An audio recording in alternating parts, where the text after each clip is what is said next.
अंबड नगरपालिका निवडणूक उमेदवार संदीप खरात यांनी मारहाण करणाऱ्या संबंधित पोलिसावर तात्काळ कारवाईची मागणी केली आहे.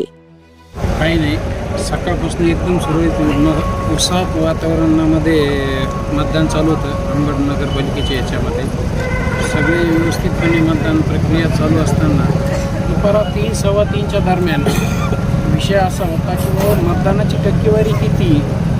कारण आम्ही 11 वाजता घेतला होता, तर 11 वाजता टक्केवारी 10-15च्या आतच होती.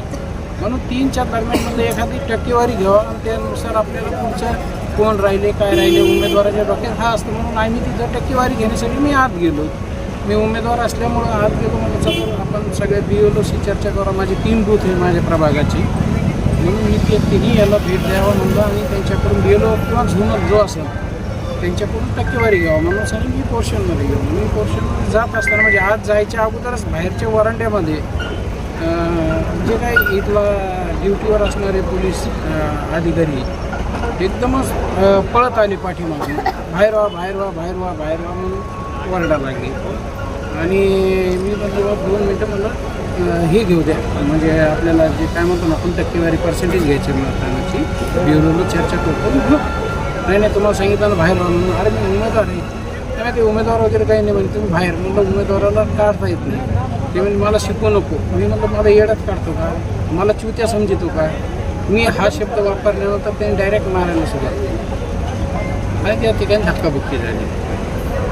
आणि त्यानंतर म्हणजे उमेदवारावर जर असा अन्याय होत असेल तुम्ही कोणाच्या ह्याच्यात त्या अगोदर तुम्ही कोणा संघ बसला काय बसला, विरोधी पार्टीचे जे सत्ताधारी पार्टी या राज्याची यांच्या नगरसेवक जे पदाचे उमेदवार आहेत ते 2-2 तास तुम्हाला आतमध्ये चालतात.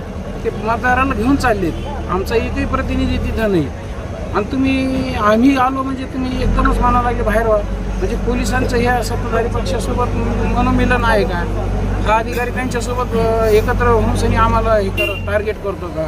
हा आजचा प्रश्न आम्हाला सर्वसामान्य जनतेलाही पडलेला आहे.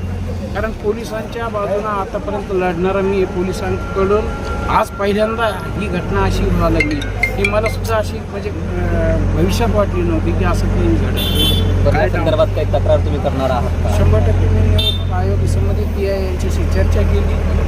वरिष्ठांशी चर्चा करून मी तक्रारीचा निर्णय घेणार आहे. यांच्यावर तक्रार करावं लागेल. कारण उमेदवाराला जर अशा पद्धतीनं वागणूक भेटत असेल स्वतःच्या बूथमध्ये येण्यापासून रोखण्याची, जायचं कोणी आतमध्ये. अधिकारी